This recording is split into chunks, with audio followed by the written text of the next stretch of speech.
এই যে হলা সিঙ্গুর খাইয়ে লই। আহা তো অমৃত খাইতেছি। কামড়ে কামড়ে হলা সিঙ্গুরের স্বাদ পাইতেছি। আসসালামু আলাইকুম দর্শক, বড়খালের হলা চিংড়ি মাছ আনছি।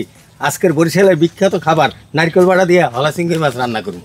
এই হলা চিংড়ি কিন্তু 1000 টাকা কেজি, 1000 টাকা কেজি হইলেও খাইতে খুব মজা। দর্শক চলেন বাড়িতে যাই, মাছগুলো কুটি কেটে আর নারকেল একটা পাজিয়া, নারকেল কোরাইয়া তারপর বাড়ি গেলাম।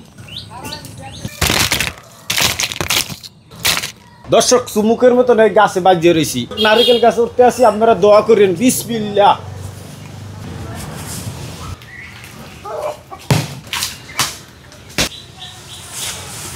দর্শক কাকুর শরীরটা একটু খারাপ, আজকে মোর বুইনে রানবে। নারকেল দিয়ে চিংড়ি মাছ ভুনো করার জন্য চুলে করে দিয়ে দিলাম তেল। চিংড়ি মাছে হলুদ আর লবণ দিয়ে মাখিয়ে নিম।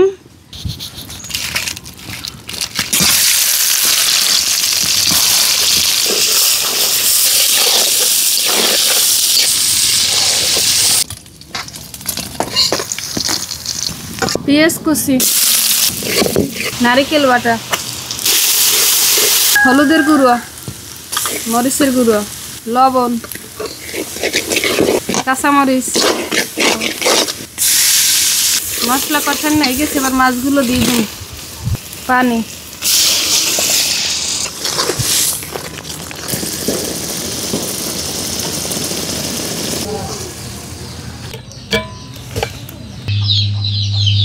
আজকে আম্মু নারকেল বাটা দিয়ে চিংড়ি মাছ রাঁধছে, সেই মজা।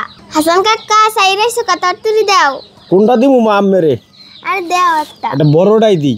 আচ্ছা, চাষের চিংড়ির চাইতে এই চিংড়িটা কি মজা কর মতন না। বিসমিল্লাহ। বিসমিল্লাহ। এই যে হলা চিংড়ি খাইয়ে লই। আহা তো অমৃত খাইতেছি। কামড়ে কামড়ে হলা সিঙ্গুরের স্বাদ পাইতেছি। বাবা তুমি একটু চিংড়ি মাছ খাই দাও না। দাও।